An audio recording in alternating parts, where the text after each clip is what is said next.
بسم الله الرحمن الرحیم. دغدغه اجتماعی نگهداری حیوانات در خانه‌ها. چند دقیقه را پیرامون یکی از ضد فرهنگ‌های معاصر جامعه کنونی در خدمت شما عزیزان میباشم. ضد فرهنگ نگهداری از حیوانات در خانه‌ها. چرا این پدیده ضد فرهنگ میباشد؟ ابتدا باید فرهنگ را معنی کنیم. فرهنگ علم و دانش و ادب باشد و برهانی است که رشد و تعالی جامعه در همسویی با آن می باشد. ضد فرهنگ در نقطه مقابل موجب ویرانی جامعه و جدایی و افتراق می شود. همه می دانند ضد فرهنگ نامطلوب و غیر الهی است، اما نفس و شیطان آن را به دروغ به مردمان القا می کند تا باطل حق را بپوشاند و مردم به تباهی کشیده شوند و ضد فرهنگ را فرهنگ تلقی کنند. در ادامه ضد فرهنگ نگهداری از حیوانات در خانه با بیانیه و استدلال شکافته و نقد خواهد شد. تمامی حیوانات در طبیعت در نظمی پیچیده و با نقشی بسیار حیاتی هر کدام گوشه‌ای از زنجیره زیست بومی در هستی می باشند. اگر هر یک از آنان از محل خدمت خارج و به باغ وحش‌ها و یا خانه‌ها وارد شوند، فشاری بسیار زیاد و پیچیده بر تمامی اجزای دیگر زیست بوم و خود آن حیوان و نتیجتاً خود انسان که او نیز بخشی از زیست بوم می باشد وارد می شود. هیچ حیوانی را خداوند برای همخانگی با انسان نیافریده است، مگر در مزرعه یا زمین‌های کشاورزی و یا برای امنیت انسان و گله‌ها و یا کمک در شکار در قبایل و عشایر. لذا شیطان با ایجاد بازار کذب خرید و فروش حیوانات به عنوان حیوانات خانگی ابتدا آنان را از زیست بومشان خارج کرده و سپس با ایجاد خرابکاری‌های ژنتیکی و نژادی سعی در ایجاد نژادهای بینابینی و ملیجک‌گونه برای تطمیع هوای نفس مردمان و تسخیر بازار حیوانات در رقابتی شیطانی شده است. و در کنار آن با تولید وسایل مورد نیاز نگهداری حیوانات یک بازار موازی شیطانی دیگر را نیز برای سودجویی بیشتر خود به راه انداخته است.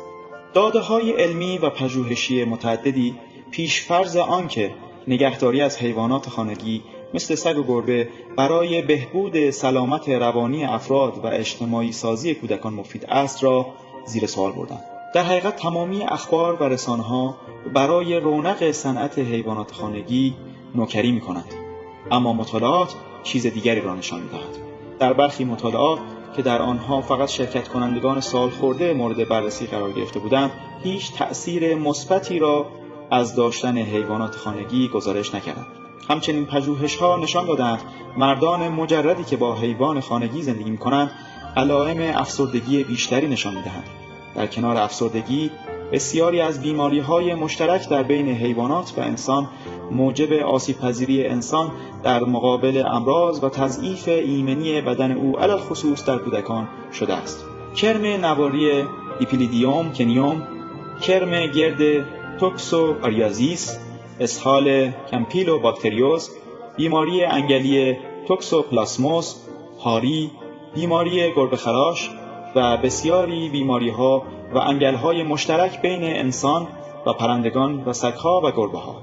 فراموش نکنیم سگ‌ها نجس هستند. این یعنی انسان و سگ نباید با هم تماس داشته باشند، چرا که هر دو برای هم بیماریزا هستند. همانطور که مدفوع و خون نیز نجس میباشد و برای انسان بیماریزا هستند. نجاست با پلیدی متفاوت است و نباید سگ را پلید دانست که این نیز خود یک افراط دیگر است.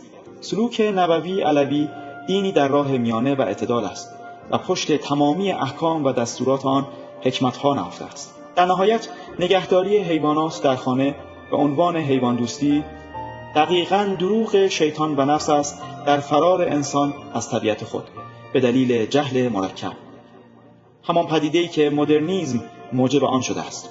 مثلا مدرنیسم با حبس انسان در معماری معاصر در آسمان خراش‌ها او را وارد استرس و افسردگی می‌کند و سپس برای راه حل به او نگهداری از حیوانات را پیشنهاد می‌دهد.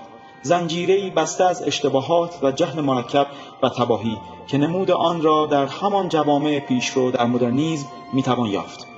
با آمار خشونت، اعتیاد، خودکشی، افسردگی، فساد جنسی در فروپاشی نهاد خانواده و بسیاری از خرابی‌های دیگر.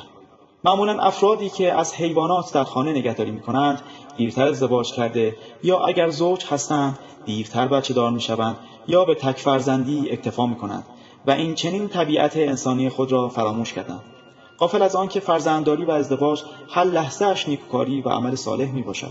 از سوی دیگر این دوری از طبیعت انسانی به دلیل تاوان مداخله‌ای است که در طبیعت آن حیوانات بیچاره ایجاد کرده است. بعضاً با عقیم سازی نسل آنان را قطع کرده و یا با جراحی‌های حنجره صدای آنان را که تنها راه ارتباط آنان با دیگر حیوانات است قطع می‌کند. خارج کردن حیوانات از طبیعت و اسیر کردن آنها در خانه در حقیقت کشتن آنان است. شاید به ظاهر زنده و در حال گذران عمر باشند و در رفاه به نظر آیند، اما خروج آنان از زیستگاه و محل خدمتشان و قطع نسل آنان در حقیقت جنایت و نابودی آنان است. شاید حیوانی که در خانه است عمری طولانی تر داشته باشد، اما قطع نسل در او موجب نابودی بیشمار نسل آتی او گشته است. فرزندان آن حیوان خود فرزندانی خواهند داشت و همچنین فرزندان آنان و تا بیشمار نسل که همگی در جنهای پدر و مادر کنونیشان در انتظار ورود به دنیا و خدمت در محیط زیست می باشند.